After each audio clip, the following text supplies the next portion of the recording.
Hello, hockey fans, and welcome back as we cover part 3 in our 4-part series of the career of Joe Nieuwendyk.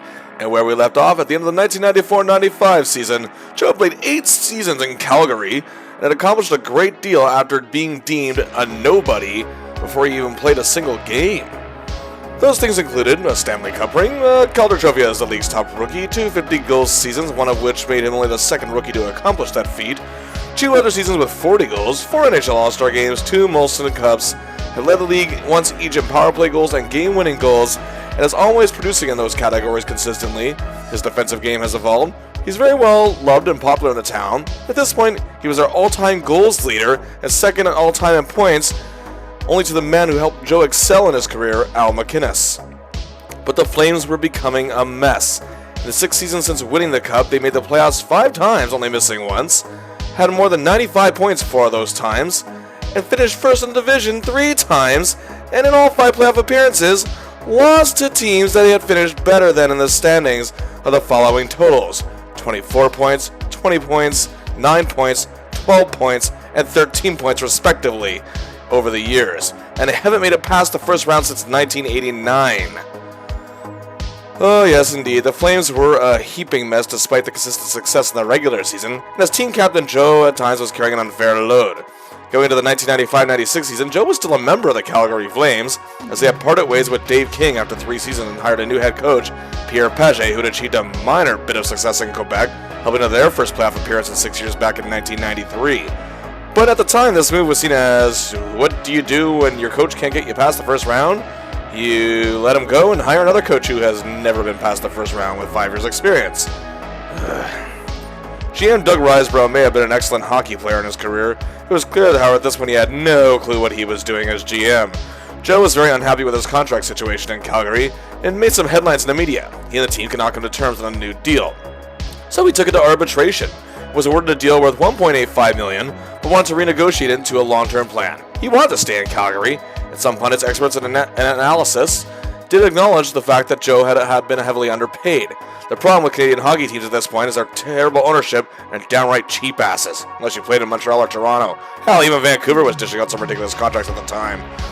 But you weren't going to see much money otherwise. The season was about to begin, and Calgary fans started turning against the man they idolized as soon as the season began. He was nowhere to be found. He's still holding out. Theo Fleury took over captaincy of the team. Flames at one point offered him a $6 million deal over the course of 3 years.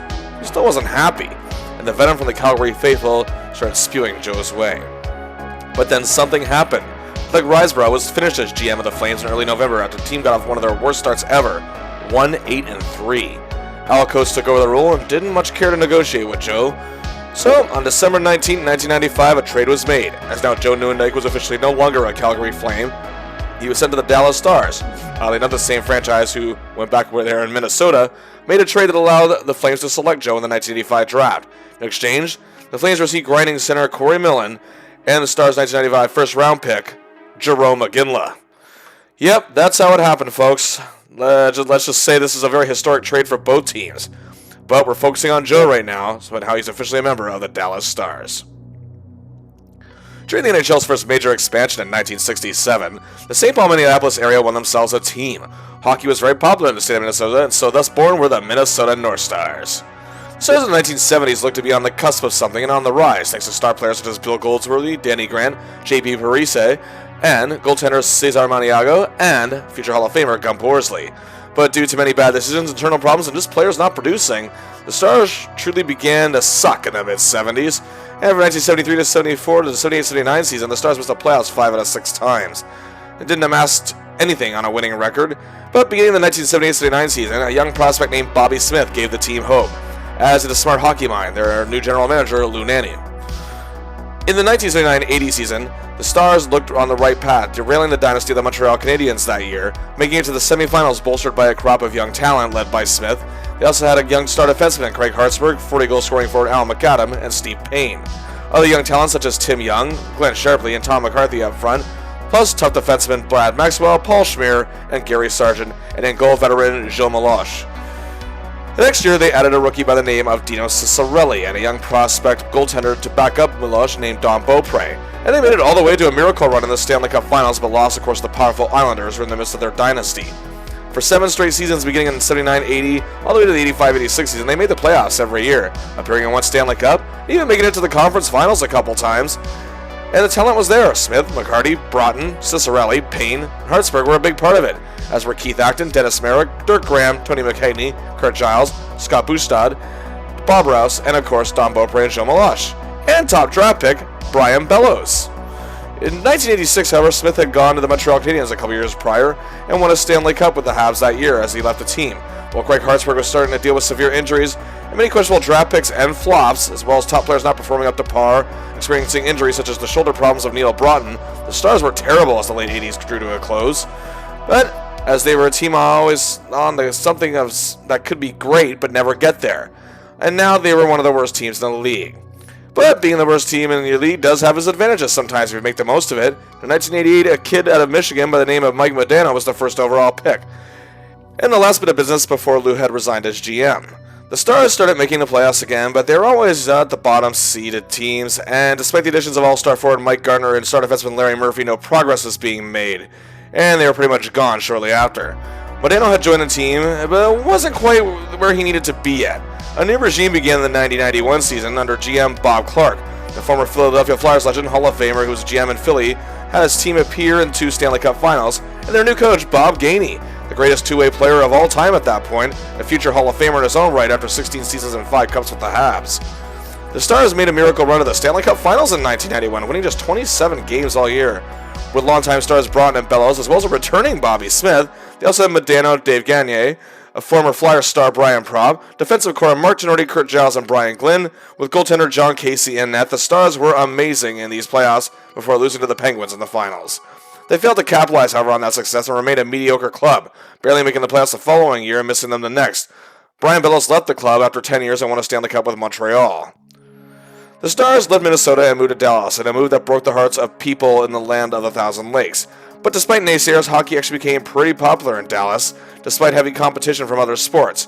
In the 1993-94 season, Bob Gainey at this point was both coach and GM, and making some great moves, including acquiring goaltender Andy Moog. The team had one of their best seasons ever, finishing with 97 points, thanks to MVP caliber season from Modano, productions for forwards such as Russ Cornell and Dave Gagne, and hardworking grinders such as Mike McPhee, Ulf Dallin, as well as Neil Broughton, who was in that role, and Trent Klatt. They had a good defense with Grant Ledyard, Paul Cavallini, Darian Hatcher, and Tenorti, and playoff experience Craig Ludwig. The Stars, however, made their first winning record since 1985-86 and managed to beat Brett Hull, Brendan Shanahan, and Cujo and the Blues in a sweep to open up the playoffs, but they were upset by the Canucks in 5 games the following round. The following year, the strike-shortened season, they had finished a disappointing 17-23-8, as Modano had missed 18 games, and they part with Cornell as well as Neil Broughton after 14 years.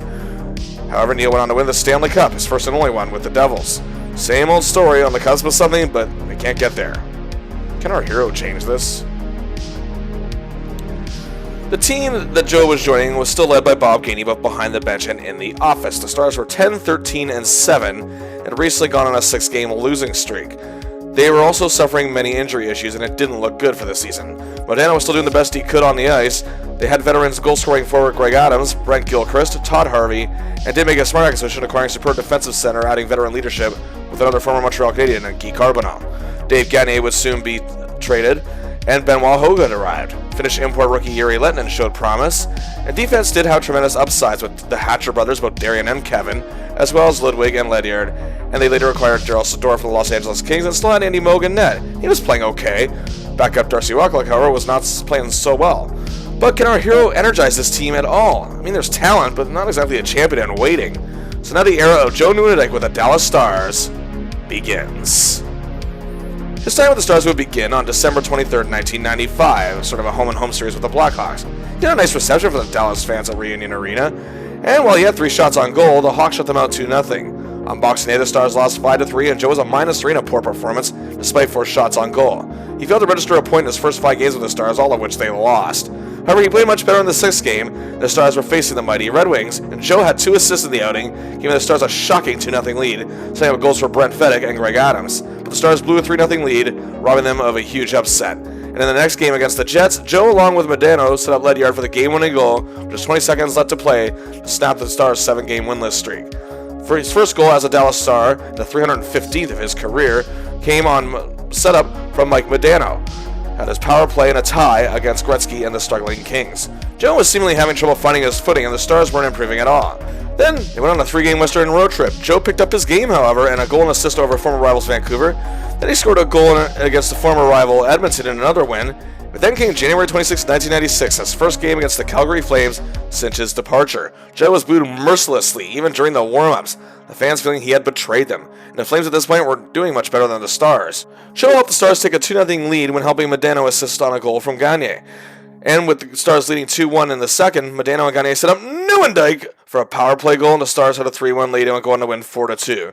Joe's goal was the eventual game winner, and when named third star of the game, there was no thunderous ovation, no cheers of Joe, Joe, Joe. He was again booed off the ice. The Stars, regardless, went 3-0-0 on this road trip, and Joe seemed to be getting back to his old self with 5 goals and 6 assists and 11 points in the month of January of 15 games. Also, Bob Gainey had stepped down from the bench to focus merely on improving the team from the office, and Ken Hitchcock took over as head coach. Joe had the same point totals in February, only this time doing it in 13 games, and was a pretty measly -6. The Stars were winning a little more, however, but still not garnering significant momentum. He had a few notable games, 2 assists in the loss to the Canucks, a goal and an assist in a win over the Blues, and 2 goals later in the month, and a dominant win over 6-2 over Brendan Shanahan and the Whalers. Joe was playing good in some games, but he wasn't brought to Dallas to simply play good. So far, he wasn't living up to the hype and playing well below his standards. March of 1996 was by far the absolute worst month in the career of Joe Nieuwendyk. 3 goals, 2 assists, 5 points in 13 games, and a -6 once again. Hey, Joe was even being booed by Dallas Stars fans. The Calgary sports media was having a field day with this, and now that football season was over, and the Dallas Mavericks more or less sucked as well, the Stars were getting more attention in the sports media. And with 7 games to go in April, and 24, 38, and 13 and 61 points, and 10 points back of the Winnipeg Jets for the final playoff spot, could our hero step up and pull off a miracle? Nah. The Stars went 2-4-1. Joe played slightly better with 5 points in 7 games, including another win in Calgary where he assisted on the OT winner of Richard Matvichuk. But the Stars finished 26, 42, and 14 for 66 points, 11th place in the West, the worst team Joe had ever played on at this point in his career. Not a good season at all. 14 goals, 18 assists for a mere 32 points in 52 games. Joe, however, did seem to have some chemistry with superstar Mike Modano and Kevin Hatcher. Those 2 assists on nearly half of Joe's goals, 6 each. All the while, he and Modano also collaborated on 4 assists together. He set up goals for Greg Adams and Brent Fedek 4 times each. Either way, the Stars teams was a mess that needed to be cleaned up. And indeed, by far the worst year of Joe's career. After the big trade and a pretty lucrative deal of $11.3 million over 5 years, the Dallas Stars were getting laughed at for overpaying him. And many critics said should have just taken the Calgary deal that it was offered to him. Career lows across the board. The terrible -17, as his previous worst in that category was just a -1. We know the Stars weren't very good, and we know there were a lot of other problems, but this is just sad. For just the second time in 9 seasons, Joe had missed the playoffs. Calgary fans and the media were laughing it up as the Flames made the playoffs once again, only this time with a losing record and being swept by a team that's actually much better than them. The Flames wouldn't be laughing for long, however. But the Jerome McGinley kid, well, he's showing some promise. The 1996-97 season was going to be Joe's 10th of his illustrious career, but his disastrous first season in Dallas left many skeptical, if you will, of what he had left to offer. Some felt his constant knee and leg injuries were finally catching up to him, as he was approaching 30 years old, which, hey, don't get me wrong, in real life that's not old at all. But in athlete years, it's time to start looking at some senior retirement community brochures, aka a home. Anyway, Joe's name was barely a factor when it came up for discussion in the 1996 World Cup of Hockey, which was the successor to the Canada Cup. The Stars were given little to no hope of winning the Stanley Cup, and Ken Hitchcock, who was ready for his first full season as head coach, wasn't deemed as any savior. Either his eccentricities and tyranny was so crazy that would have made Joe long for the days of Terry Crisp. But Gainey did make some moves in the offseason, a huge blockbuster move in fact, when he sent veteran blue liner and team leader Kevin Hatcher to the Pittsburgh Penguins for Sergei Zubov, who in a short 4-year career had vast playoff experience and a Stanley Cup ring to show for it from the Rangers. The Stars were also one of the worst scoring teams in the league, another reason our hero needed to produce better, and will be called upon to do so, but they also acquired free agent Pat Verbeek, a consistent goal scorer and a pesky little forward his whole career. He had reached the 40-goal mark 4 times and reached 30 at least twice more. And to add more depth, veteran grinder Dave Reed was added to the club as well. But now we are entering what is known as the Dead Puck Era. Yes, indeed, the New Jersey Devils perfecting the system of the neutral zone trap, and of course the two-line pass rule meant the game was changing, and teams would have to adapt. This era swallowed up statistics of prominent scorers. Even some who would still go on to be Hall of Famers suffered, and some players who looked to be superstars were stopped in their tracks. Which is why, despite these changes, there was little faith in the Stars, but Joe needed to get back to his old self, if there was any hope at all. Our hero started the season right with a monster 4-1 win over the defending Stanley Cup champions Colorado Avalanche. He had 2 assists, even giving the veteran the stay-at-home defenseman Craig Ludwig the 35th goal of his 15-year career, and new rival Pat Verbeek benefited. However, right after the first game, Nieuwendyk was suffering from rib cartilage issues and would miss the next 12 games. And the Stars got off to a shockingly great start, and Joe returned on November 6th in a win over the Coyotes, but would miss 4 more games that month, and notched a couple goals and 3 helpers, 5 points in 9 games, still hadn't fully found his groove. He did have a goal and an assist against a rising Ducks squad, and repeated that performance later that month against the struggling Maple Leafs squad. In December, Joe's goal scoring was starting to come around with 7 goals and 2 assists for 9 points in 13 games, as the Stars were definitely turning a lot of heads. And Joe is adapting well to this defensive play in this new era of hockey, and it's helping the Stars win some games. In the new year, in January 1997, Joe Nieuwendyk had his best month with the Stars to date. 7 goals, 6 assists for 13 points in 13 games. He had 2 goals in a loss to Mark Recchi and a wishy-washy Habs club, and 2 assists in a win against the Gretzky-less Kings.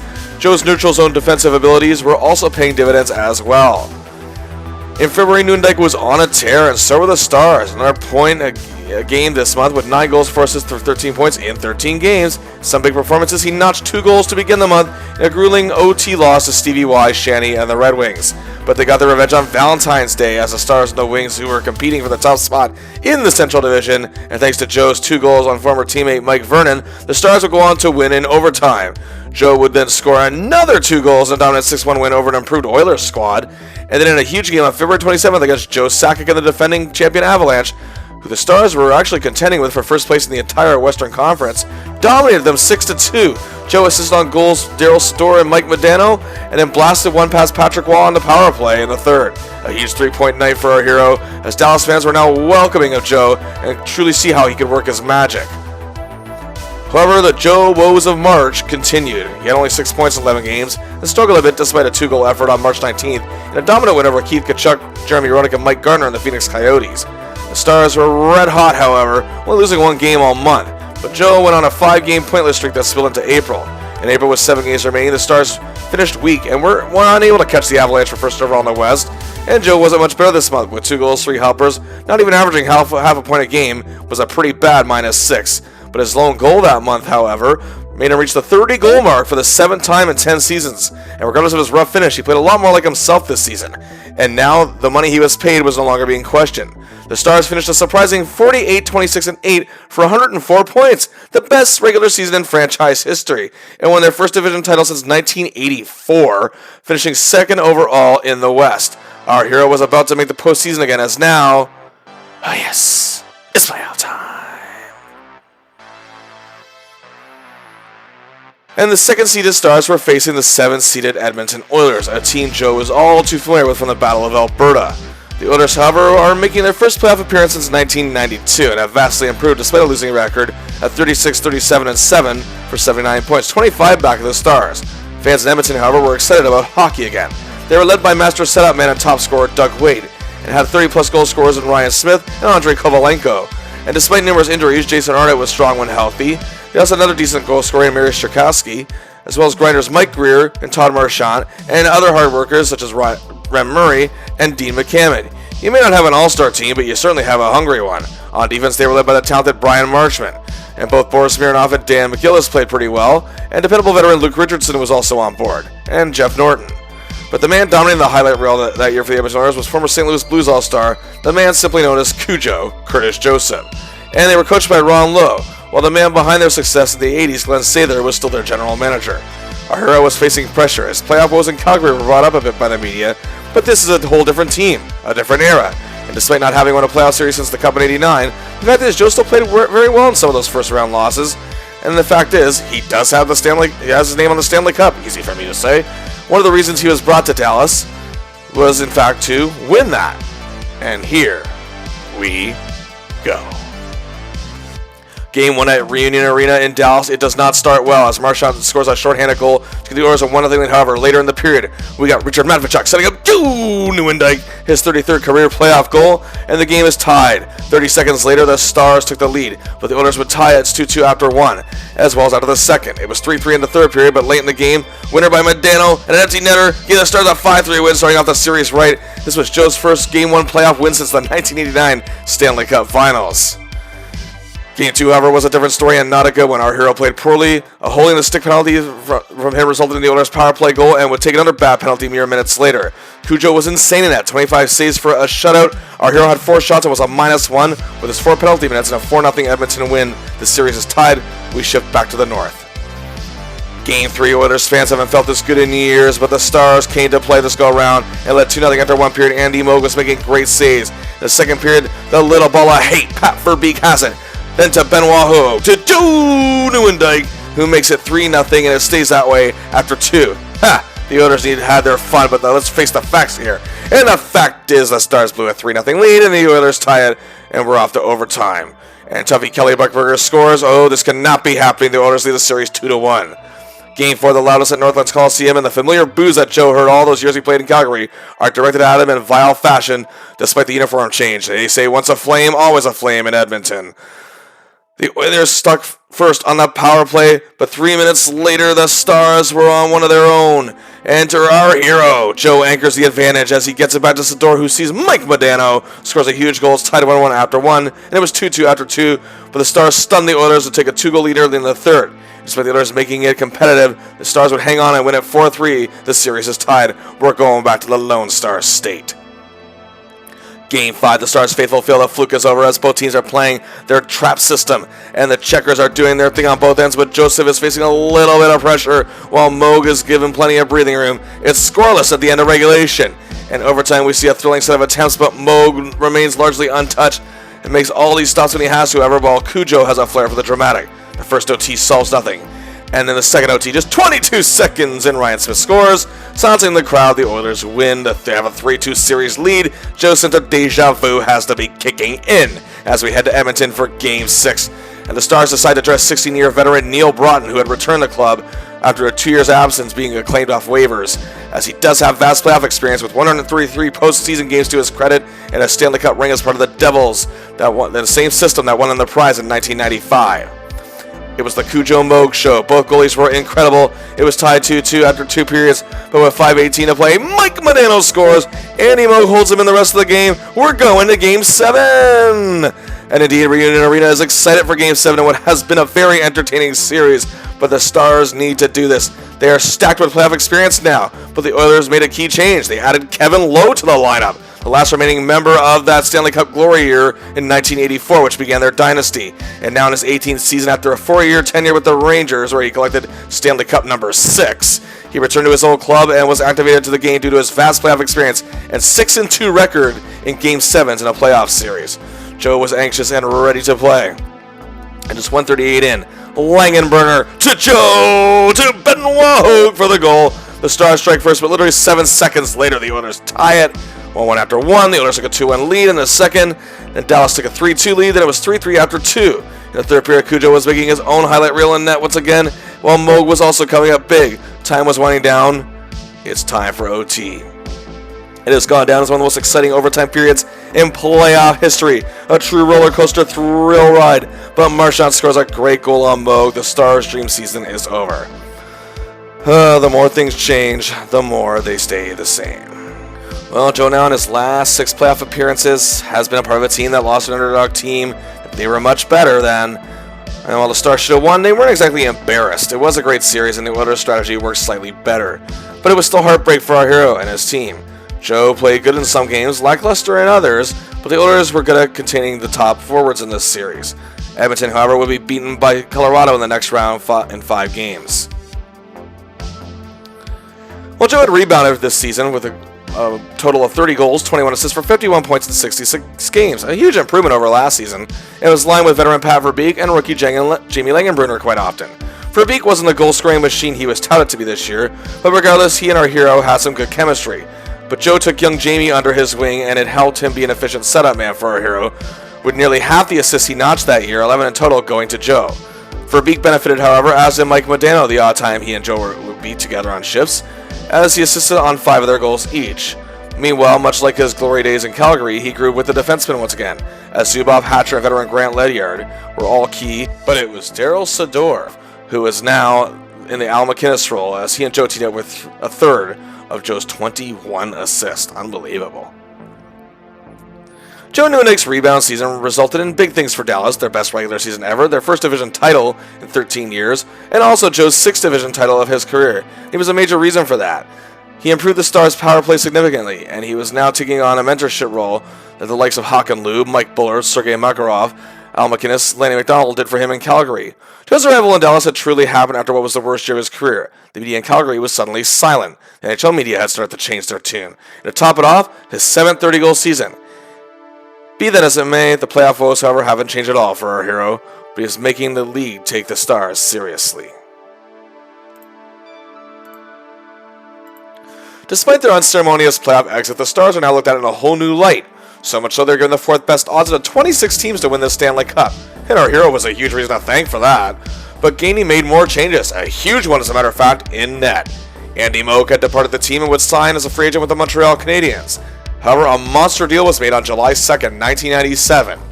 Ed Belfour, Eddie the Eagle, a superstar in Chicago who had 204 wins in 7 seasons, was a multi-time All-Star, former Vezina Trophy winner, had signed as a free agent with the Dallas Stars. He had a dismal half-season with the struggling Sharks team, but was ready to rebound. Joe was in tremendous shape heading into the season. It was the best he had felt in years physically. He was ready to bring this promising club to glory. The Stars were looking sharp, and so was our pal, with 5 goals, 5 assists for 10 points in 14 games, including a 2-goal game against Chris Chelios and the Blackhawks, and a dominant win. November, Joe was on a tear, and his team was responding to it. His two-way play in this new era of hockey showed he wasn't going to end up like some of his peers and lose his scoring prowess. He scored his first hat-trick since April of 1995 in a huge win over Yager, Francis, and the Penguins. A natural hat-trick at that in a big win. Also, a goal and 2 helpers against Robitaille, Blake, and the Kings. 9 goals, 7 assists, 16 points, 15 games. Joe was rolling to begin December as well with 6 points in 6 games and was a +3 with a goal and a helper for 2 points against the Oilers as well as against Buffalo. Unfortunately, injuries again caught up with our hero. He had missed 9 games heading into January as well. But his health was back in order when he returned in a game against Marty Brodeur and a superb New Jersey Devils team. His return couldn't have come in at a better time. With 36 seconds left in the game, trailing 3-2, Joe took a feed from Jamie Langenberger to tie the game, heading to a huge OT victory for the Stars in what some were calling a possible Stanley Cup preview. A week later, he had a goal and a helper against Owen Nolan in an improving Sharks club, and then notched 2 goals on Patrick Wall in the Colorado Avalanche, including the game winner. He also had a goal and an assist in a losing cause against the Blues, 6 goals, 2 assists for 8 points in 10 games for January. And now came a huge opportunity for Joe. For years, European teams were allowed to send their best to the Olympics, but now the NHL was a lot more diverse since the Iron Curtain fell, and even when people from Finland and Czechoslovakia and Sweden started coming over in the late 70s through into the 80s.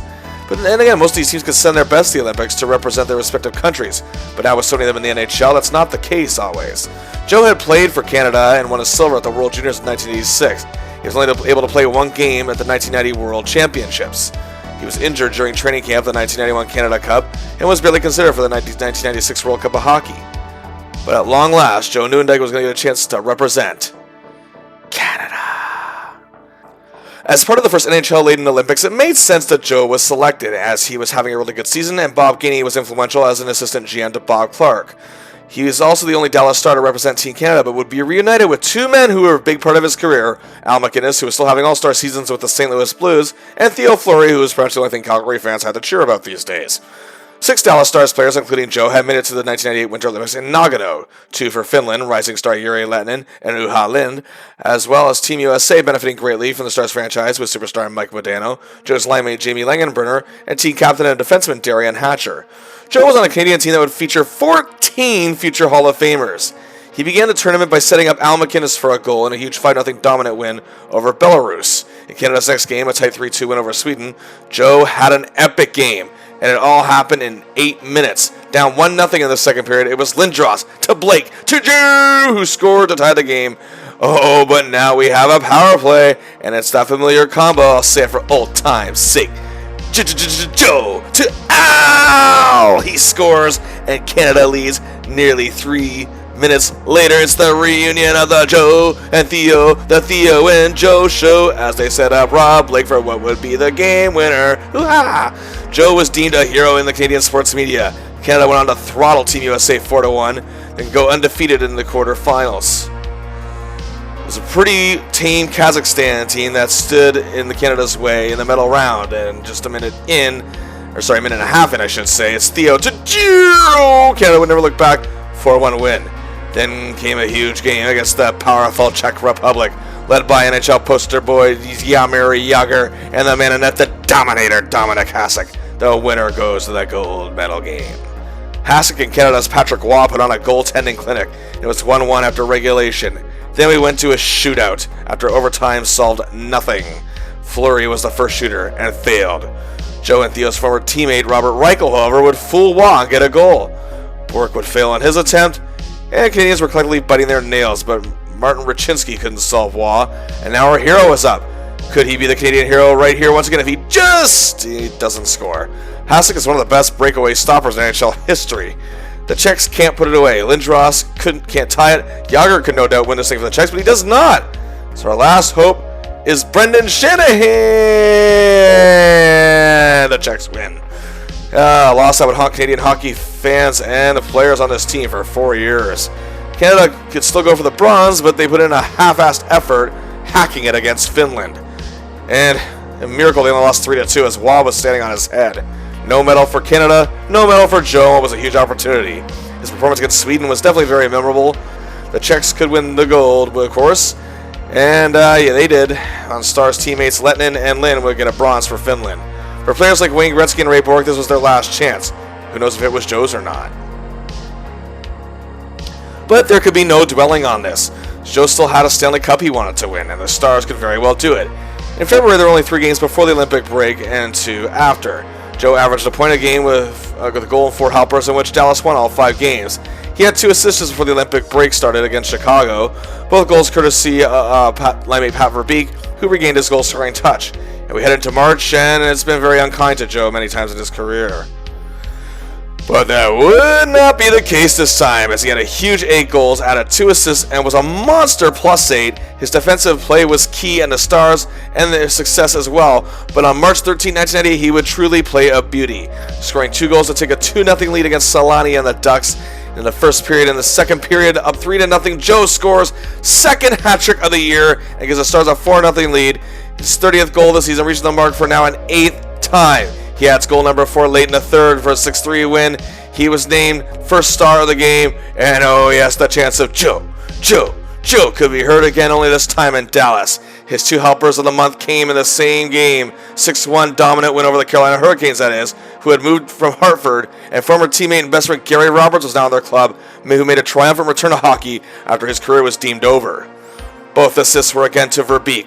Also that month, the Stars acquired playoff-savvy grinders Mike Keane and Brian Skrudlin, Gainey relying on former teammates during his playing days. Each have played in 3 Stanley Cup Finals. Keane has 2 rings, Skrudlin has 1. Skrudlin was also, get this, briefly a teammate of Joe's in Calgary for the 92-93 season. But our hero saved his best for last the regular season. In the 10 games in April, 7 each for goals and assists, 14 points in those 10 games. He was truly at his best once again.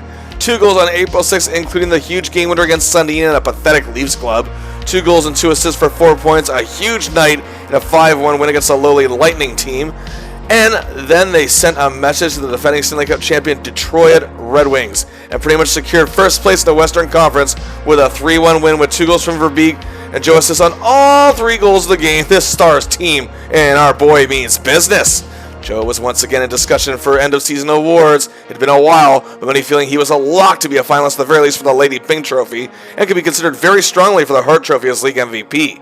The Stars finished 49, 22, and 11, 109 points, surpassing last year as their best regular season ever. First in the Western Conference, best record in the NHL, which means the Stars win the President's Trophy. But wait, the last time Joe was on a President's Trophy winning team, they won the Stanley Cup. But since 1989, only the New York Rangers in 1994 won the President's Trophy and the Cup. But either way, it's time for Joe to shake off his decade-long playoff woes, and the Stars aim for their first championship in team history. And yes, here we go once again, it's playoff time. With the best record, they faced the last seeded team, the San Jose Sharks, who were quite a bit different than a team that upset Joe and the Flames 3 years prior. They looked on the rise, but incurred a setback the prior 2 seasons, and they made many positive changes, but were still dealing with a lot of injury issues. They were coached by Daryl Sutter, and they had superstar forward Owen Nolan, but he had a pretty bad year, as Jeff Friesen was the one to pick up the slack. They also had top prospect rookie now suiting up for them by the name of Patrick Marleau. They also had a lot of character players, including Mike Ricci, former Devils all-star John McClain, another rookie German import Marco Sturm, playoff-savvy Stefan Matteau, former Kings superstar Bernie Nichols, Murray Craven, Ron Sutter, and gritty vet Tony Granato. On defense, Bill Holder had a really good year. In addition to Marcus Ragnarsson, they had Mike Ratchey and all-star veteran Ally Afraidy, but had lost Marty McSorley to injury. And in net, someone Joe knows very well, Mike Vernon, who just a year prior was a playoff MVP and collected a Stanley Cup ring for the Detroit Red Wings. Sutter guided this ragtag group of young players and seasoned vets who were deemed washed up to 78 points. But of course, as we've seen throughout Joe's career, being the better team doesn't mean anything. But either way, here we go. Game 1 Reunion Arena, and just over 2 minutes in, our hero shows he's ready to win as the superstar defensive pairing of Sidor and Zubov set up Joe Nieuwendyk for a goal. The Stars lead 1-0. Then, in a very unfortunate turn of events, not long after the goal, Joe was checked heavily by Brian Marchment and crumpled to the ice. The Dallas fans stood in silence as he was carted off the ice. Didn't look good, but Dallas was still able to take it 4-1 thanks to a 3-point night from Modano. But after it was all said and done, Joe Nieuwendyk was diagnosed with a torn ACL. His season was finished. This is just a downright crime for a guy who had perhaps the best season of his career since 93-94 at least, and was on a team ready for playoff glory, and now Dallas was stuck without him, their top scorer. There was an outcry feeling Marchment specifically targeted him and tried to injure him in retaliation for the goal, but be that as it may, there was no time for Dallas to dwell.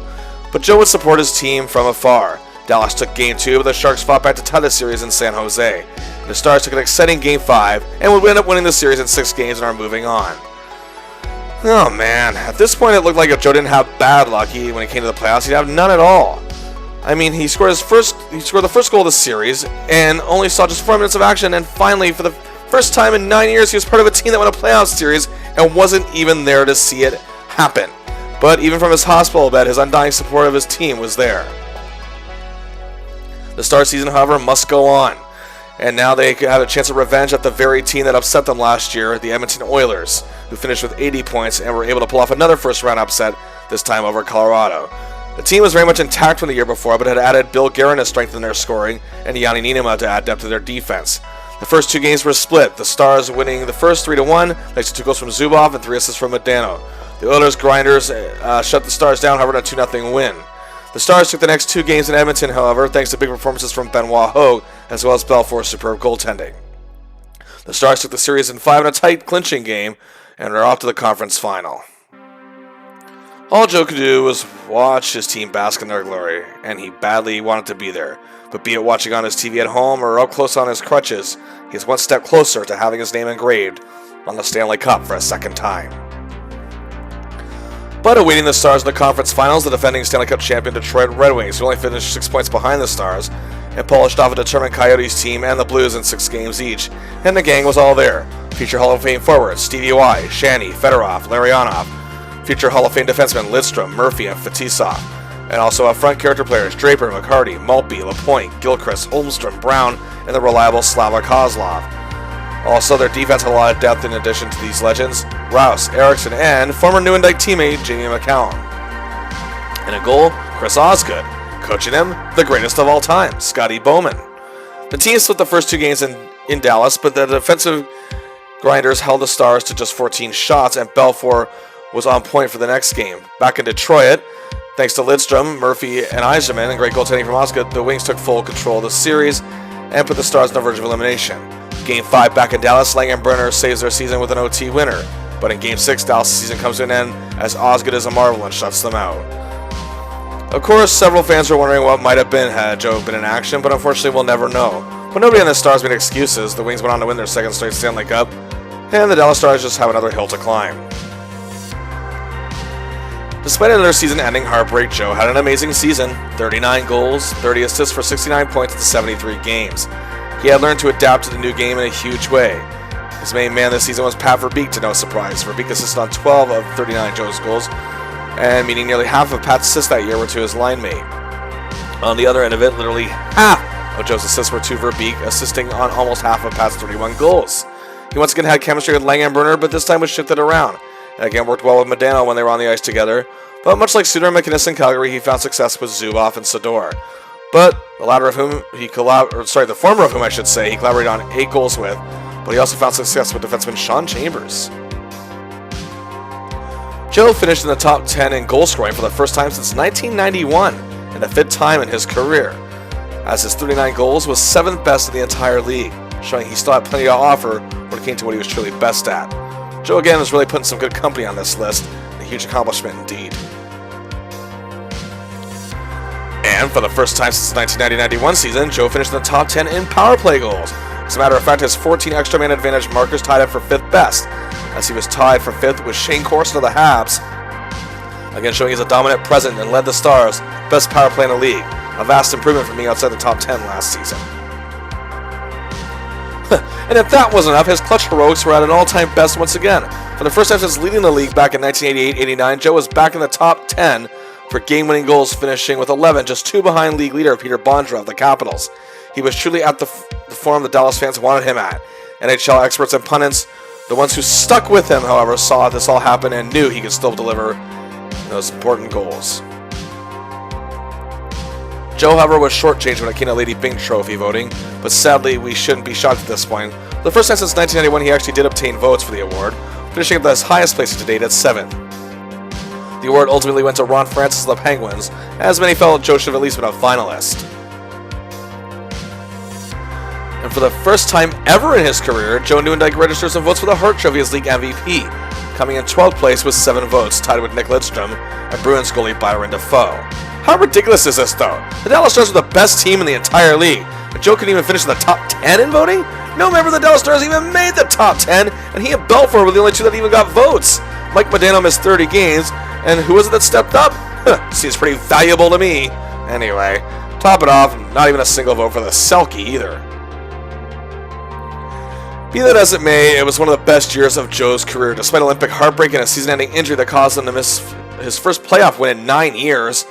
And hey, the fact is, he led the Dallas Stars to their best regular season ever for a second time, and for the first time ever, they finished with the best record in the league, his 3rd President's Trophy, and also the 7th time he'd been a division champion. In addition to getting votes for the Byng and the Hart, he came in 5th best in his ever for showing for Team All-Star votes. That's right.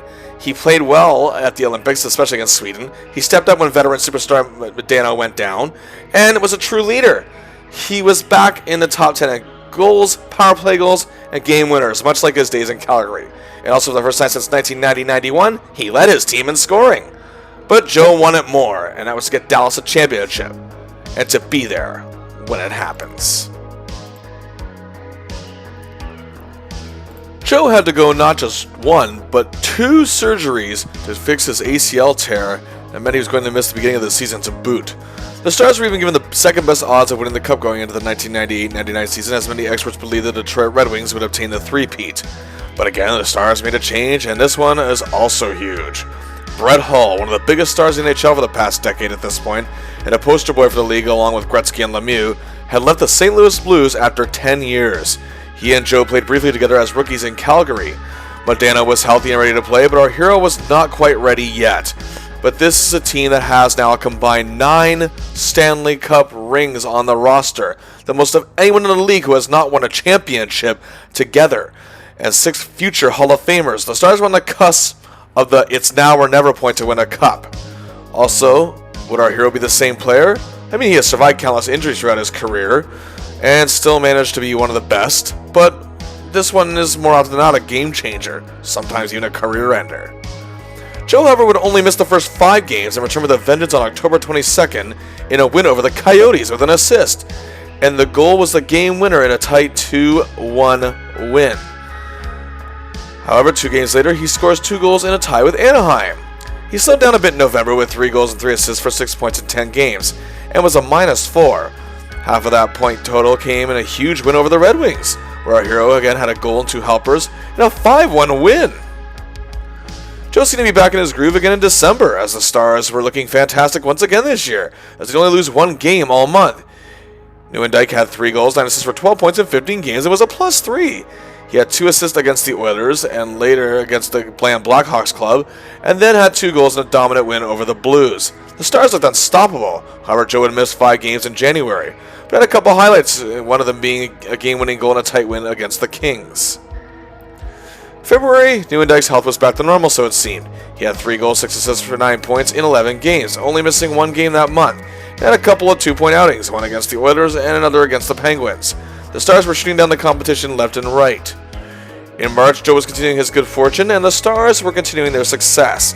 It was looking pretty healthy and had an outstanding month, showing that the magic he had last year. 11 goals, 4 assists for 15 points, and in 3 straight games, first against the Blues with 2 assists, as well against the Oilers with 2 goals and an assist for 3 points, and then 2 goals against the Ducks, 7 points in 3 games. Joe finishes the season strong.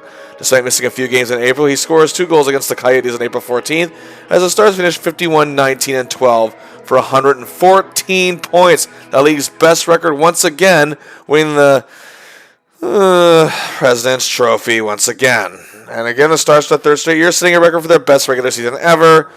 But Joe is good to go come postseason, as now it is playoff time. In the opening round, awaiting the Stars would be a team that is becoming quite a rival to them, the Edmonton Oilers. To mark the 3rd straight year, they faced each other in these playoffs, with this being the rubber match.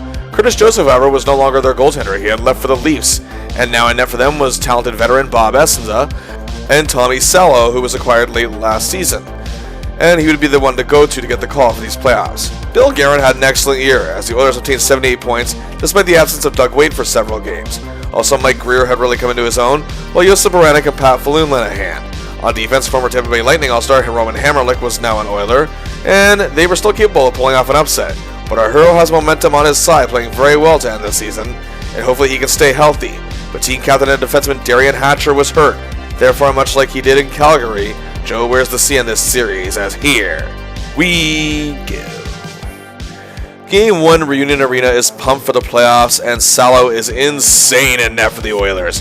While the Stars' defensive system doesn't give the Oilers any room or any chances, after 2 periods, the Oilers were able to fool Belfort once to take a 1-0 lead. However, 13 seconds into the 3rd, Lennon ties it, and playoff savvy Guy Carbonneau scores the eventual game winner. The Stars take it 2-1. Joe plays a pretty good outing, had 4 shots on goal, and won several key faceoffs. Game 2, Carbonneau again strikes scoring early, and the defense does their job, including our hero, who has been excellent on the check, and this game gets 5 shots on goal as well, but Salo again was excellent. Despite this encounter, the Stars carried their 1-0 lead into the 3rd period. The Oilers tied it, but less than 2 minutes later, Lettinen gives them the lead back, and Langenbrunner makes it 3-1. En route to another tight win. It's 3-2 as the Stars take a 2-0 series lead.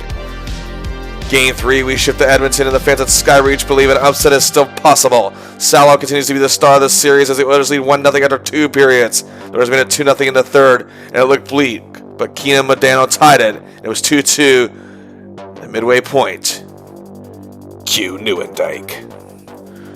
2:12 after the game was tied, Zubov leads the way. Langenbrunner takes it, and he gets it to Nieuwendyk, his first goal of the series, and it's 3-2. The defense at Belfort hold their own the rest of the game. A huge game-winning goal from Joe to give the Stars a commanding 3-0 series lead on the verge of a sweep. Game 4, and Joe at last has the chance for the first time in 10 years to be an active part of a playoff victory. However, the Oilers took the lead, scoring the first goal early in the second. But as the period was winding down, oh my, what does he say? Power play? You don't say. Sudor cues it up, Bodeno surveys the situation, and Joe brings it home. The game is tied 1-1 after 2. The Oilers took a 2-1 lead, but Langenberger scores a power play marker of his own. We're tied 2-2. Salo is bombarded, but holds strong. We are off to easy for me to say, OT. Dallas has so many great chances, but the Oilers aren't quitters as we've seen in the past, and they can't get the win just yet. Belfour is also called upon to make some big stops, and the first overtime winds down. We still have no winner. Second OT, our hero and his crew are out there doing their thing, all they can do to win this. But Salo is making it difficult. The Stars still try to give Eddie the Eagle some breathing room, but he too isn't letting this game end. Once again, time winds down. We're off to triple overtime. It's much the same. The frustration begins to set in, but neither team is letting up. But 2:26 remaining in the triple OT. It's Benoit Hogue. It's Sergei Zubov. It's Joe Nieuwendyk with a series winner. He makes his first activity of a clinching game in a decade count, and he can finally celebrate a playoff series win on the ice with his team after so long. What a game from our hero. He is the first star, as now he haunts the very team that haunted him for many years, long at last. His effort in the first 2 games show how badly he wanted to win it all, but it was his performances in the clutch games on the road that helped him get the sweep. A sweep that didn't come easy, which truly highlighted the talents of his timely clutch goals. He was incredible in this series. His 2 goals and an infamous OT goal in Game 4 is what Stars fans finally remember. It was also his first ever playoff overtime goal, but with 3 goals and 2 game winners, Joe had at long last was finally able to beat Edmonton and able to play in the second round. Not a bad start for our guy. And in the second round series, awaiting the Stars were the St. Louis Blues, a team whose defense, much like the Stars, was stacked to the gills. Well, even their top 2 could outdo an entire 6 of many teams, that of course being All-Star Chris Pronger, and a man Joe probably knows better than anyone, Al MacInnis, who at long last won his first ever Norris Trophy as the league's top defenseman in what was his 16th season in the league. Also their last line of defense, a man who Joe is very familiar with and had never beaten at all in a playoff series, Grant Fuhr. And the ghosts of Edmonton somehow still remain. Now in his 18th NHL season, was still racking up excellent numbers, and was the second all-time winningest playoff goalie in NHL history at this point. And up front, you have all-stars Pierre Turgeon and Pavel Demitra, as well as reliable Scott Young, Craig Conroy, Mike Eastwood, and veteran Jeff Courtnall. Coached by Joel Quenneville and able to reach 87 points and beating the talented Coyote squad in 7 games. Yes, I actually mean there was a talented Coyote squad back then. The Stars knew this one would not be easy as well, but can Joe continue his momentum? The Stars would have to do without playoff veteran Guy Carbonneau for a few games. Game 1 in Dallas, just 2:25 in. Our hero and his line mates strike. First, Jamie, then Joe, then Pat puts it home. It's 1-0 after 1. Belfour, the defense and goals from Holomedano do the rest. The Stars take this one 3-0 and win Game 1.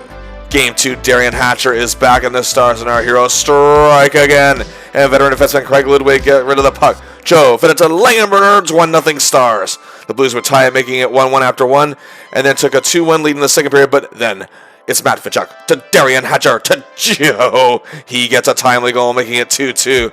But the Blues led 4-3 after 2, but Lennon ties it early in the third. Belfour is facing a lot more pressure in this game. We're off to OT, and 8:22 in. Langenberger to Zubov.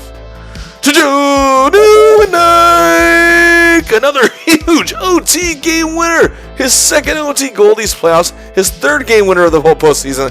What an incredible night! 2 goals and a helper for 3 points, and of course the big winner, the Stars have a 2-0 series lead. Game 3, we're in the cities of the Saints, and the Blues fans believe it's far from over. And an early power play chance helped Joe get it to Jamie to the Golden Brett. It's 1-0 after 1. Early in the second period, the Blues managed to tie it, and their defense held the Stars at bay. It was 1-1 after 2. Both teams exchanged goals in the third period, but it was 2-2 after regulation. We're going to OT, but Demitra keeps the Blues in this series, just 2:43 into the extra frame. Game 4, Belfour and Fuhr are looking tremendous in net. Modano gave the Stars the lead just a minute into the game, but it was back and forth. We're off to another OT. This time it was Pierre Turgeon who won it for the Blues. Our hero did not play overly great, just 2 shots and a -1. Game 5, Dallas is focused, but the Blues defense is outstanding. But Belfour is also incredible in net, but the Stars managed 2 goals and led 2-0 after 1. And ooh, we got a power play advantage. Captain Hatcher to Mr. Hull to go, Joe, go! His 6th goal of these playoffs because the Stars a 3-0 lead. The Blues got one back just 27 seconds later, but Belfour was a beast after that, and the Stars hung on, and they're just 1 win away from going back to the conference finals. Game 6, the Stars look determined, and so are the Blues. Fans at the Kiel Center are rabid. Each goalie is amazing. The legendary Fuhr playing like he's 25 again. Belfour playing focused and uncanny in net as ever. The Blues led 1-0 as time was winding down, but Derek Plant tied it with just about 6 minutes left, and we're off to another OT. However, it only takes 2:21 for Hull to set up Mikey Boy. The series is over. The Dallas Stars are going to the Western Conference Finals. Joe was outstanding, especially in Game 2. His clutch play was on display in the best way. Joe was playing some of the best all-around hockey of his entire career, and it's showing. And now he is 1 series away from getting back to the big dance. His determination rising above injuries just shows how badly he wants to be a champion once again. And while he wasn't able to do it in the Battle of Alberta, he managed to overcome one of the all-time playoff greats, Grant Fuhr, at long last. But awaiting them in the Western Conference Final, a team determined to try and begin a dynasty of their own, the Colorado Avalanche. Since moving from Quebec to Denver, the Avalanche have been a force as one of the NHL's best teams and won the Stanley Cup their first year in the Rocky Mountains in 1996. But they've encountered some playoff disappointments and heartbreak over the last 2 years. But this Avalanche team had 98 points. They were the second best team in the West. They were led by playmaker and one of the best all-around in the game at the time, team captain Joe Sakic. They also had the incredible Swedish sensation known as All-Star Peter Forsberg. In addition to them up front, you had playoff savvy vet, the pesky Claude Lemieux, as well as Chris Drury, Adam Denmarsh, Valery Kamensky. They recently acquired clutch leader, 19-year vet, and all-around goonhead, but still very good, Dale Hunter, and the up-and-coming Milan Hajduk. But the Avs made one huge addition at forward to end the year, as Joe now has to deal with another ghost from his past, Theo Fleury. Indeed, the superstar was traded for Calgary after 10 seasons, had arrived in Colorado, and was on fire from the moment he arrived, as well playing oh so very well in these playoffs. Looking almost rejuvenated after drowning in that city, it seemed. On defense, the Avs had Sandy Zozelinch, who missed many games, but still looked good in these playoffs, as well as the towering presence of Adam Foote, and the reliable Sylvain Lefebvre and Greg DeVries. And in net, the very man who was in net when Joe set up Lanny McDonald for that infamous goal in the cup-clinching game in 1989, Patrick Waugh, who now had 3 cup rings strong in his career, and also one of the all-time great playoff goalies. Rookie coach Bob Hartley had this team focused as they eliminated a determined Sharks squad and ending the reign of the 2-time Stanley Cup champion Red Wings to get here. This one was going to prove difficult. Game 1 in Dallas, and the fans are excited. And it's the shock of literally nobody that Waugh and Belfour, who are facing each other for the 3rd time in 4 seasons in these playoffs. Waugh, winning both prior series, put on a show. It's 1-1 after 2. Just under 6 minutes to play, Kamensky scores what would be the game winner as the Avalanche hand Dallas their first loss at home in these playoffs. Joe manages a couple shots on goal in the loss. Game 2 is another exciting battle as the Stars are like a firing squad in on Waugh, while Belfour doesn't face much action, but still lets in 2 goals, but so did Waugh. It's 2-2, and then it's back and forth battle. Q, our hero. Midway through the 3rd period, Darian Hatcher has been playing great since returning to action. Managed to let Verbeek find the puck, and Limeade Joe is ready, and Joe scores another huge goal. Reunion Arena erupts in joy. Modano scores later on a power play. A big 4-2 win for the Stars. Another game-winning goal for Joe Nieuwendyk. The series is tied as it shifts to Denver. Game 3, the Colorado faithful are excited at the prospect of the Cup returning to the Rocky Mountains, but the 2 superstar goalies keep the shooters at bay, and it's scoreless after 1. In the 2nd period, early on, Darryl dips the puck in the direction of Joe, who scores his 8th goal of these playoffs, and it's 1-0. And Belfour keeps it that way after 2 periods. In the 2nd, Joe is on a checking shift, but as veteran Dave Reed has the puck, it ends up on the stick of Joe, who gets it to Jamie. He scores. It's 2-0 Stars. Time is winding down, but again, Joe, who's checking in these playoffs, has been excellent, finds his way to the puck, and ends up on the blade of veteran blue liner Craig Ludwig, and Reed now ties it. He scores. The Stars go up to go on to win 3-0, taking a 2-1 series lead. Joe is steamrolling here. 3 goals, in on all 3 goals. Yet another game winner, I might add. and 2 assists. He's the first star of the game once again. The Stars take an important road game and lead the series 2-1. Game 4, our hero and his boys look to take control of this series, and it looks bleak early on, however, as the Avs score 2 goals 48 seconds apart. The first is 2-0 after 1 as Wa's now looking to win this thing. Well, in the second period, a power play, you say? Well, Joe surveys the situation, sees that Sador is ready for looking at Jamie Langenbrunner, who scores to give the Stars life. But Colorado still led 2-1 after 2. In the third period, time is winding down. It isn't looking good. Wa is superb in these situations. However, 3:53 to play. Joe needs to come up in the clutch. It certainly helps. He finds Langenbrunner, who finds Brett Hall, who frosts the flakes of the Avalanche fans, quieting the McNichols Sports Arena. It's 2-2, and time for their winds down. We're off to overtime. Joe is playing another great game, and this is where he can really help his team take command of the series. But Wa's one of the best clutch goalies of all time, with his 32-10 playoff overtime record, speaking volumes. Both netminders are putting on a clinic. The first OT is winding down, and with 31 seconds left, Chris Drury scores. The Avalanche tie the series at 2. Either way, this is just great playoff hockey. Game 5, the Stars are back home and are hungry to put themselves back in the driver's seat. Our hero is rolling with 3 incredible games in a row. After Valerie Kamensky scored earlier, however, Keenan Sador scored 3 minutes apart to give the Stars a lead in the first, with the Avs tie. It's 2-2 after 1. And on the power play, Sador gets in the Avs' way. Verbeek fires up his ball of hate to continue the play. Joe Nieuwendyk, what do you say? It's a goal. Another big important goal for our hero. 3-2 Stars. But the Avs then stun Belfour and the gang and take a 4-3 lead at the end of 2 periods. Reunion Arena is silenced as the Avs take a 5-3 lead, but goals from Hull and Verbeek, just 125 apart, send a place in their frenzy. We're tied at 5, but the Avs want it bad on this night and end up taking the game 7-5, a 3-2 series lead. Yet another dream season. Looks like it could end in a nightmare, as our boy and his boys are 1 loss away from going golfing. Game 6, Denver, the fans are ready for the Avalanche to go to the Stanley Cup. Just 1 more win is all it takes, but the Stars are hungry and not letting pressure get to them, as they are all over Wa and the Avalanche defense, but can't get a goal. However, Claude Lemieux does, and Colorado leads 1-0 after 1. Well, but less than 2 minutes into the second, Lettinen ties it. It's 1-1. It's up to our hero to try and break this chain like he has so often in these type of situations. And after taking a feed from Reed, he sets up Jamie Langenbrunner. And yes, the Stars lead, and then Langenbrunner scores his second goal of the game on a power play, en route to a huge 4-1 win as they didn't buckle under the pressure of possible elimination. We're off to Game 7. Reunion Arena is still buzzing. Will the pressure mount too much, or, pardon the pun, will the Stars align? Will our hero return to the finals after a decade? Will Mike Modano live up to why he was brought to this franchise 11 years ago when still in Minnesota? The Stars are working more cohesively than ever to try to get this huge win. And that playoff line of Reed, Nieuwendyk, and Langenbrunner strike with the latter of the 3, getting the goal to open the scoring. Get the arena shaking. It remained 1-0 after 1. 2 goals from playoff vet Mike Keenan the second got the place motivated even more. 3-0 after 2. It's then 4-0, and the Avs, well, all they can do is break Ed's shutout. That is what they do, but the arena is rocking like never before for hockey. The clock's ticking when we finally get there. 5, 4, 3, 2, 1, 0.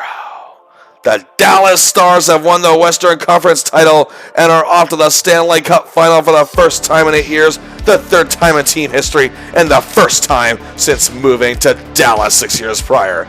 And oh boy, Joe Nieuwendyk was just on another planet. 3 goals, 6 assists, 9 points, plus 2. 2 more game winners in 7 games. Oh my goodness, assisted on another game winner. Incredible performance in games 2 and 3. He was a warrior throughout this series. This was far and away the best Joe had ever played in any playoff series his entire career. At nearly 33 years old and dealing with injuries that may have caused some to understandably retire, he was an absolute beast out there with a built-in champion's heart. And now, for the first time in 10 years, he gets a chance to be a champion once again. Joe's dreams of hoisting the Holy Grail 10 years ago came true, but the road back to it hasn't been easy whatsoever. All those first-round exits and upsets in Calgary, the team in disarray, getting off to a rough start in Dallas, another first-round exit and upset, not being able to be a part of their run to the conference final in 1998. But Joe was one step away from exercising every one of those demons at long last permanently, as the ghosts of his past could no longer haunt him. But he faced them head-on in these playoffs, finally being able to beat Edmonton, then finally having good fortunes against Grant Fuhr in the playoffs and overcoming former teammate Al MacInnis, who was at the best in this game, beating the Blues, and then facing off against former teammate and linemate Theo Fleury on the Avalanche and beating them. And while this next ghost he hasn't had to face from his past with the Flames or anything, he did have to face another ghost from last year. And someone that's no doubt crossed his mind since last year's Olympics, and that's the Dominator, Dominik Hasek. Yes, the Buffalo Sabres awaited Joe and the Stars in the finals. The Sabres are making their first Stanley Cup appearance since 1975 and the second in their history. But, like the Stars, are looking for their first championship. They finished with 91 points. We're a very defensive-minded team. After all, they had the best goalie in the damn league, Dominik Hasek, who that year won his third Vezina Trophy as the league's top goaltender in a row and his fifth in 6 seasons. This is also the same man Joe barreled down on the Olympics and couldn't score on during that haunting shootout, as again the Czechs took away his chance at a gold medal for Canada. The Sabres were coached by Lindy Ruff. They banded together to make a winning club and were led by two-way superstar and team leader Michael Pekka. They also bolstered 40-goal scorer Miroslav Jotan, hard-hitting Michael Grosek, Curtis Brown, Dixon Ward, Joe Juneau, Laclav Barda, and veteran Jeff Sanderson, and the hard-working Stu Barnes. They had an excellent blue line led by Daryl Shannon and Jason Woolley, along with Alexei Zhitnik, Jay McKee, and veteran James Patrick. They were entering the playoffs as the 7th seed, and they swept Daniel Alfredsson, Alexei Yashin, and the powerful Senators, then beat out Bork and the Bruins in 6 games. Then in the conference final, shocked Matt Sundin, Curtis Joseph, and the revamped Leafs club in 5 games. Both teams are ready to make history. So is our hero. Here we go. Game 1, the first ever Cup final game to be played in Dallas, and the Stars do strike first on the power play, thanks to a power play goal from Hull, but Hasek is of course sensational. Buffalo takes a 2-1 lead in the third, but with 49 seconds left to play, Lettinen ties it. We're off to OT. Then the nail-biting action comes to an end when Woolley scores late in the OT frame, and the Stars drop Game 1. Our hero plays well, but is held off the score sheet. Game 2, fans are still amped, and the first period is scoreless. However, in the second, Pekka scores for the Sabres, but late in the frame, it's Joe to Matvechek to Langenbrunner, who gets the goal and is playing very well in these playoffs. And the game is tied 1-1 after 2. It's tied at 2 as the third period's winding down. We may be headed to another overtime, but Brett Hull scores. 2:50 to play. Hatcher seals it with an empty netter. The series is tied. Another good game for our hero. We ship to Buffalo. Game 3, the Dallas Grinders and defenders are just unstoppable, and Belfour pretty much had time to take a nap between shots, but Hasek did not. But it didn't stop him from stopping them, however, when he faced them. In the second period, however, the Sabres do manage to catch Belfour sleeping, but then later on in the frame, it's the grind and score line. Jamie, check. Dave, check. Joe! The final check, completing it with the goal. Joe ties his career best for 10 playoff goals, which he had in '89. It's 1-1 after 2. Our hero is not letting up whatsoever, and he's just hustling like a madman out there. And oh, look at this! And midway through the third, oh, this is the Dave I know. Reed is the Dave I know. And then he gets it to Jamie and gets to Joe. Oh, he goes and Hasek and scores a goal. Yeah, the Stars keep the Sabres in check. Yes, that is a pun. And take Game 3 thanks to yet another monster game from our hero and another game-winning goal. Game 4, the Stars want to take control and take it all back home, but our hero is contained despite another tight game. He only fires off one shot on goal. The Sabres take this one 2-1. The series is tied 2-2. Game 5 back in Dallas, and then the fans are in full force at Reunion Arena, and Belfour is facing a little bit more pressure, but he looks amazing, and so does Hasek in the Sabres defense. It was scoreless after 1. A power play marker from Sador gets Dallas on the board, and in the third period, it's time is right now, Pat Verbeek, playing in his first Stanley Cup final of his 16-year career at the time, scores the insurance marker. The Dallas Stars are just one win away from the Stanley Cup, and our hero is ready to be a winner once again. Game 6, back in Buffalo, but the Sabres faithful still believe it's a nail-biter. The Stars score in the first, but the Sabres score in the second, and nobody scores in the third. Oh yes, we are off to overtime, and what a thrill ride we would get. Both teams getting huge chances, and are each fighting with every fiber of their being to win this game. The Sabres want to stay alive, the Stars just want to win it all, but that's not enough. As the first overtime winds down, we still have no winner. The second overtime, it's much the same. It's when exhaustion is setting in, but both teams are running on pure adrenaline. That's what playoff hockey is all about. But again, the second extra frame winds down, and now we're off to triple overtime. Oh, more chances, more gasps in the crowd as the game comes close to ending many times. People almost lose their breath when Hasek has to make a big save, almost cheer when they think they've got Belfour solved. But then after a scramble for the puck in front of the Buffalo net, Brett Hall takes the puck and Hasek is down. He gets it in the net. It's a goal. The game is over. The game is over. Hey, Sabres fans, stop whining about it. It's been 24 years and counting. Move on. You're as bad as Leaf fans whining about a high stick for 30 years. Anyway, I digress. The Dallas Stars win the Stanley Cup for the first time in their history. Our hero wins it for the second time in his career. Oh, and by damn, he is the main season. Sorry, I'm so excited. The main reason why. There weren't many goals scored in this series between both clubs, but Joe's amazing 2-goal performance in Game 3 was huge for this series. And yes, that was another game winner, by the way. And on top of it all, once again, being the best clutch player in these playoffs, and he was a +3 in this series. And look at his face hoisting that cup again says it all. The cup may weigh some 40 pounds, but Joe was lifting away the burdens he carried for 10 years. Joe's 21 points in these playoffs was, of course, a career best. It was 11 goals and 10 assists, bringing him third in scoring only behind teammate Mike Modano, who had 23, and Peter Forsberg of the Avalanche, who had 24. Also, teammate Jamie Langenbrunner's 17 points is tied with former teammate of Nieuwendyk's Theo Fleury, who the Stars had shut down in the conference final. Joe's 11 goals were tops in the entire Stanley Cup playoffs, as of course was his incredible feat of 6-game winners. Definitely setting a major standard when it comes to playoff clutch play and heroics. Oh boy, so when it came to the Conn Smythe Trophy winner for playoff MVP, well...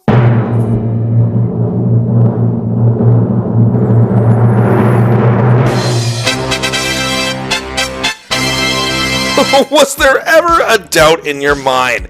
Joe's playoff journey and the backstory behind it is one thing, but the fact his first stellar playoff run not only resulted in his name being etched on the cup for a second time, but also being named the most valuable player of these playoffs is a testament to his legacy. And you can look back on the great career of many great players and find out that moment or happening that truly engraved their legacy as legends. And in hindsight, this is what truly made Joe Nieuwendyk a legend. The man is indeed a legend, an all-time great in the game of hockey. But now we go back to his regular season stats. Joe had 28 goals, 27 assists for 55 points in 67 games. Not bad at all. Once again, having to battle injuries this year. He found his chemistry with his line mates again. Despite Verbeek actually having a disappointing year with just 34 points, Joe assisted on nearly a third of Verbeek's goals that year and nearly half of Graham Marshall's goals. However, Langenbrunner was a growing player, and Nieuwendyk was a big reason for that, as the youngster set out nearly a third of Joe's goals with 9 assists to his line mate. However, close to playoff time and into the postseason, Joe was playing a lot more with checking forward Dave Reed, and also had chemistry with the defensemen once again Zubov, Sador, and Hatcher.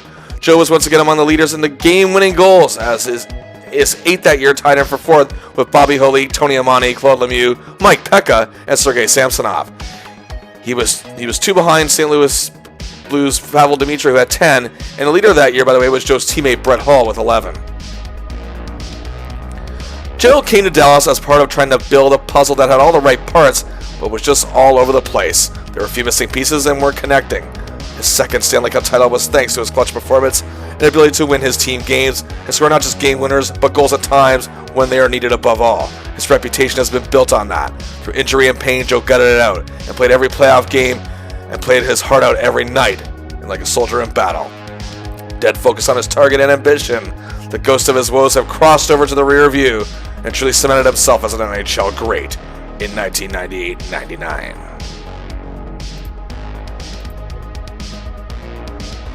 We are about to enter the 21st century as we prepared for the 1999-2000 NHL season. And some were crowning the Dallas Stars as the team of the new millennium, and one thing the decade of the 90s didn't see a lot of was dynasties, seeing a lot of things on the cusp of true dynasties, and many great teams and legacies were left behind in the decade, sure. I mean, yes, we can argue what makes a dynasty until we're blue in the face, but bear with me. Despite never winning more than 2 cups in a row, the Oilers won 5 cups in 7 years. I'd say that pretty much makes them a dynasty. The Flames, in which Joe played for, of course, were like the team of the 90s. Obviously, it didn't happen, as we know. The Penguins were literally on the line of being a dynasty with back-to-back cups and then going for a third as they were a dominant team in that third year, but suffered a shocking playoff upset and pretty much became a team that was always a high-level contender but could never get back to the big dance. The New York Rangers looked like they could be the team of the future in 1994. Hard no on that one. With the way the game was changing, it looked like the Devils, who perfected the neutral zone trap and loved this new style of the dead puck era, would dominate it. But, as good as they have been, they weren't able to win a championship since 1995 at this point. The Avalanche definitely looked like a dynasty in the making, but it didn't quite end up that way. The Red Wings took back-to-back cups but were beaten in 99, but they can still redeem their chances as the NHL's next dynasty.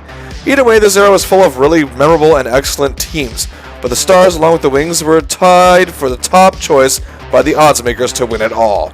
Are the Stars a new dynasty?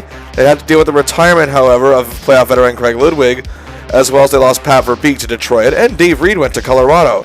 But now Blake Sloan, a forward who doubled as a blue liner, was now on the team full-time, and he played pretty well in the playoffs last year, and they added a new forward in their 1997 draft pick, Brendan Morrow, to the club.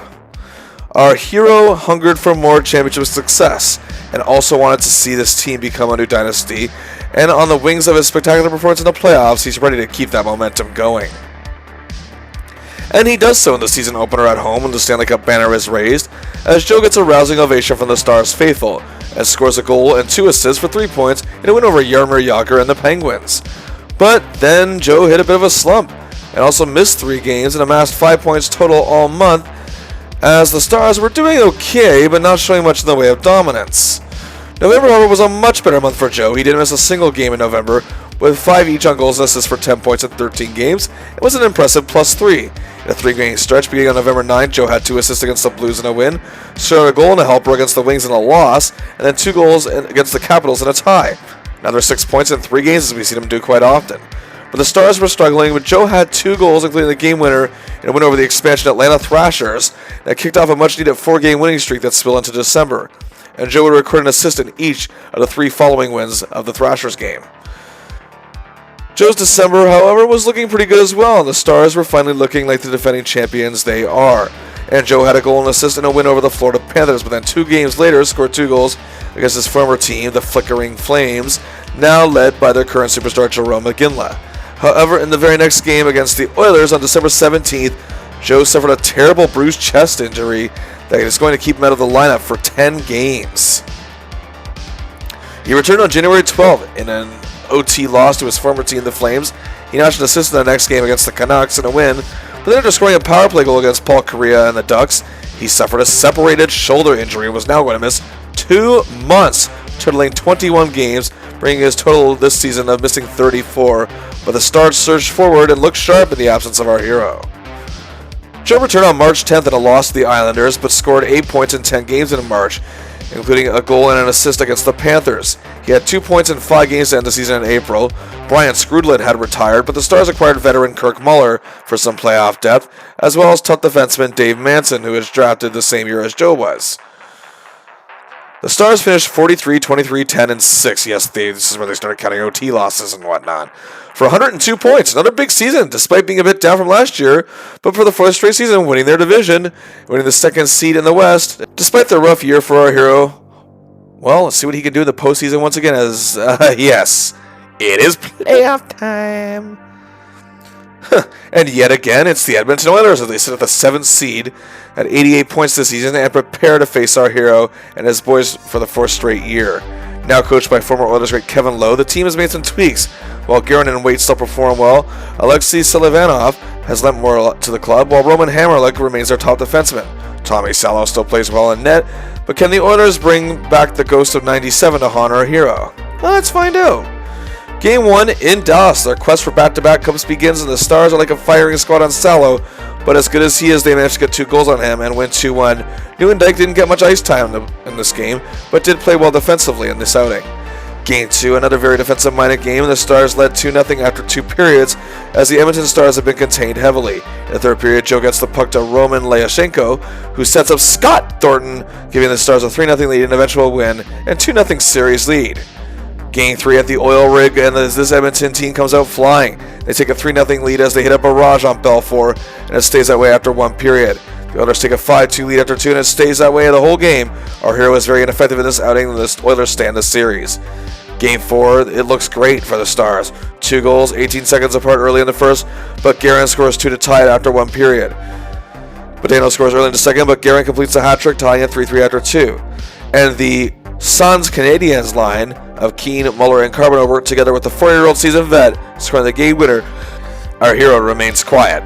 Game 5, the Stars look to put this one away at home, and it was scoreless after 1 period, but hey, look, it's a power play!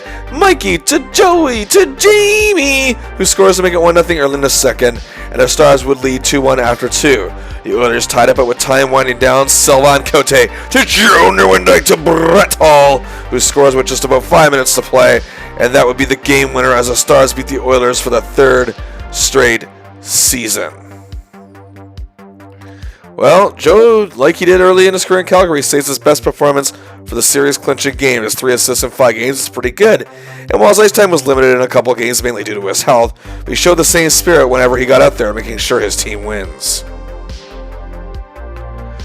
So in the second round, awaiting the Stars is another underdog club, the San Jose Sharks, who shocked the St. Louis Blues in the opening round, the top-seeded team in the West in 7 games, and they're finishing the season with just 88 points.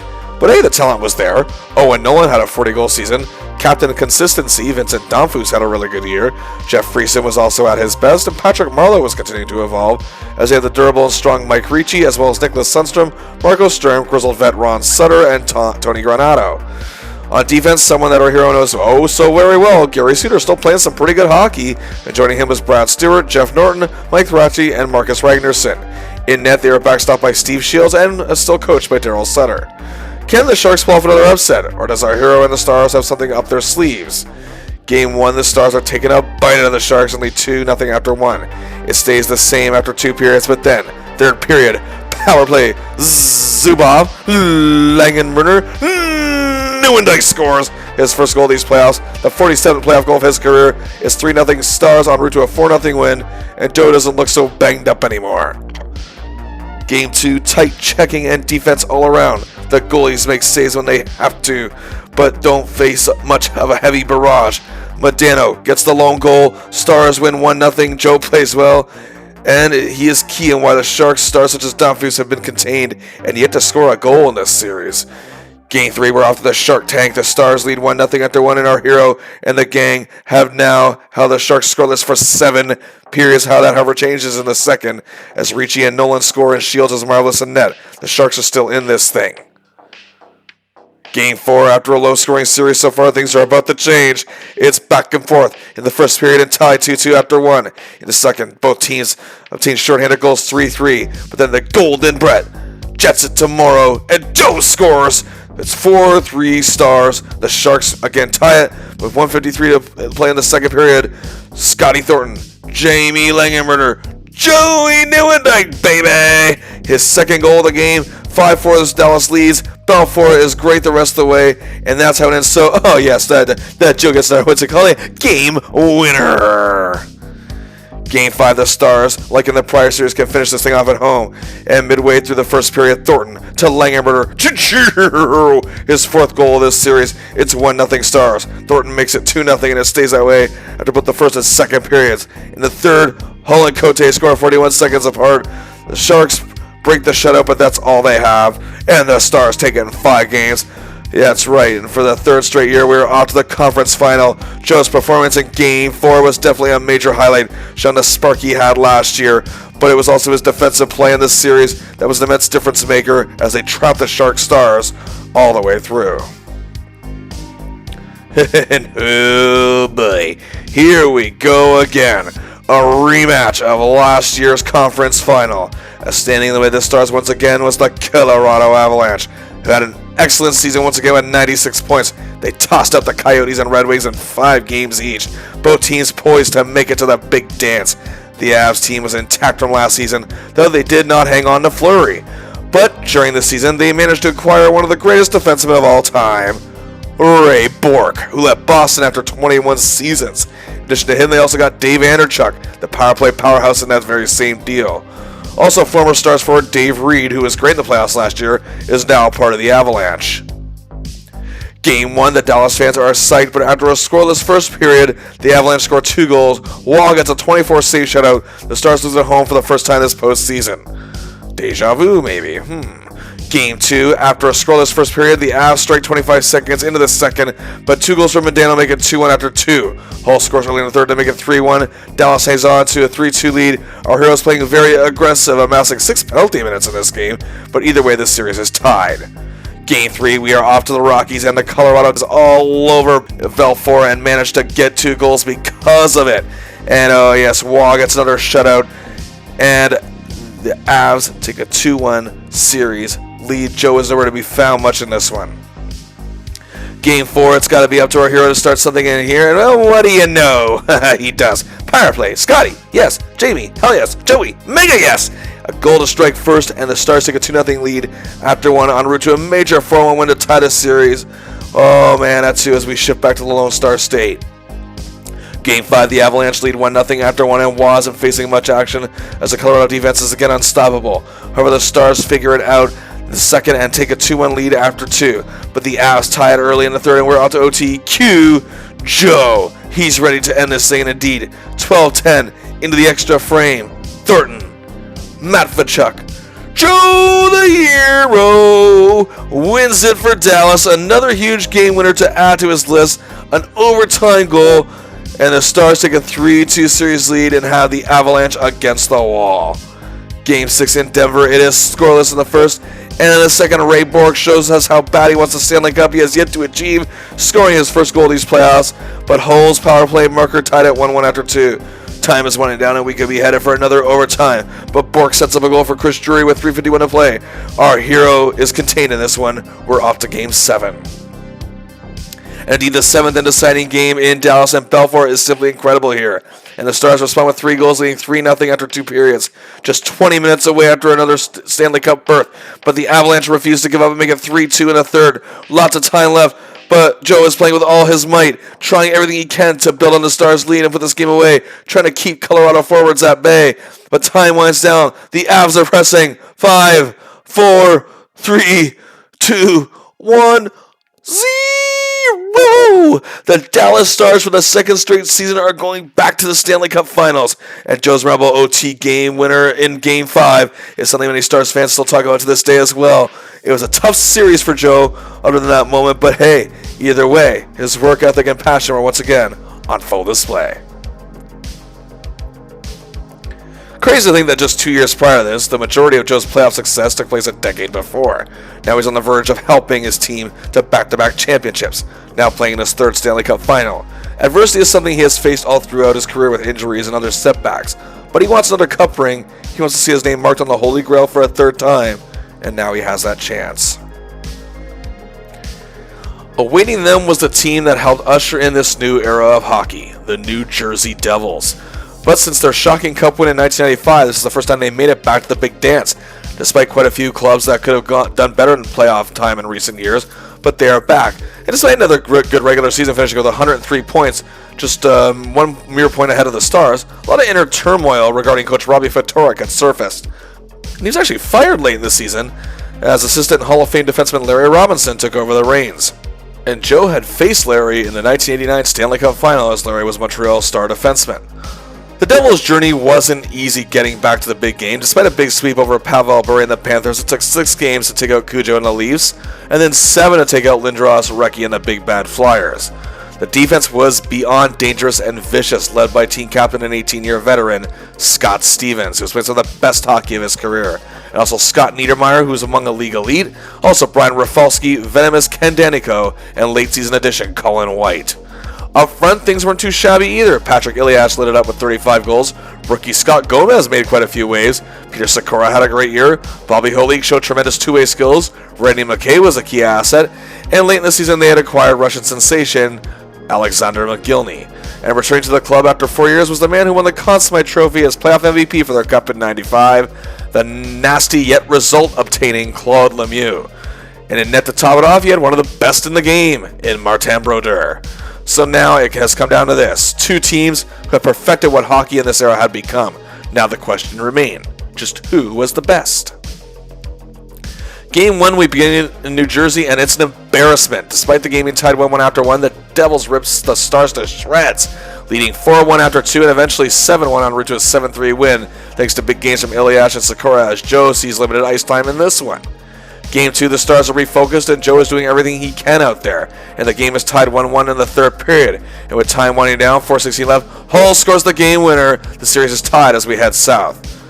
Game 3, Reunion Arena is pumped, and it's tied 1-1 in the third again. Only this time, Sikora scores a power play marker. It be the game winner. The Devils take a 2-1 series lead as Joe gets 3 shots on goal, but can't put one in the net. Game 4, the Stars need this one badly as Belfour is a wall, and the Devils won't let the Stars garner any momentum in what has been a largely lethargic game. But late in the second period, power play, Brett to Daryl, Jusive. It is 1-0 Stars after 2. But then the Stars completely collapse in the third period. 3 goals by the Devils, 3:41 apart. Joe watches them happen as he on the ice for a couple of them. The Devils win 3-1, take a 3-1 series lead. The Stars' dreams of a dynasty could very well end in just a short while. Game 5 back at the Garden State. Devils fans actually show up to a game, and they show up to this cup to hopefully come back to the city. However, Hero is an absolute monster out there, going after the puck every which way he can, and fired off 6 shots on goal in this game. But the defense and the goalies aren't letting up. It's the end of the third period, and we're tied 0-0. Goes all the way to the third OT when Mike Modano saves the entire season. We're off to Game 6. We're going back to Dallas. Game 6, the fans can feel the comeback coming. That's 1-1 after regulation. We're off to another OT. Joe is muscling through every shift but can't repeat his magic. 1 OT becomes 2, and in the second OT period, Jason Arnott ends the Star season in heartbreak. The Devils take the Stanley Cup in 6 games. Despite his heart and desire to win, this was not a good series for our hero. Some feel he was worn out and just too banged up. Some say the Devils just had his number. But regardless of the reason, Nieuwendyk will not be hoisting the Stanley Cup this year. Joe had 7 goals in these playoffs, 2 of which were game winners, one being the infamous OT winner against Colorado. He had 3 assists, which all came in the first round for 10 points total, and played in all 23 games. His performance in the series-clinching game against the Oilers and overall play against the Sharks were major highlights. But now back to the regular season. Joe, of course, only played 48 games, but still had a pretty respectable 15 goals and 19 assists for 34 points. Despite the small numbers, his wealth was pretty split out, and again worked well with Zubov, who assisted on most of Joe's goals, as well as Sador and Hatcher in terms of defensemen. And of course, Langenbrunner was another favorite of his, but he worked with Brett Hull quite a bit this season. The two worked together to produce 9 goals, and more than a third of Joe's points in that regard. Well, it wasn't a season without obstacles, but despite this, Joe still put up decent numbers despite missing 34 games. He still did better, much better, I would say, in this season than he did in his disastrous first year with the Stars, where he played 52 total and had lower totals. He once again was like a soldier in a battle in Stanley Cup playoffs. Despite not being able to do what he did the year prior, he showed enough flashes of brilliance to get his team all the way to the dance. And that does it for part 3 of our look at Joe Nieuwendyk, who now has 13 seasons under his belt and 2 Stanley Cups and constantly overcoming obstacles that just make him seem stronger at heart, as his iron will to compete and to win keeps him going. But just how much does Joe have left?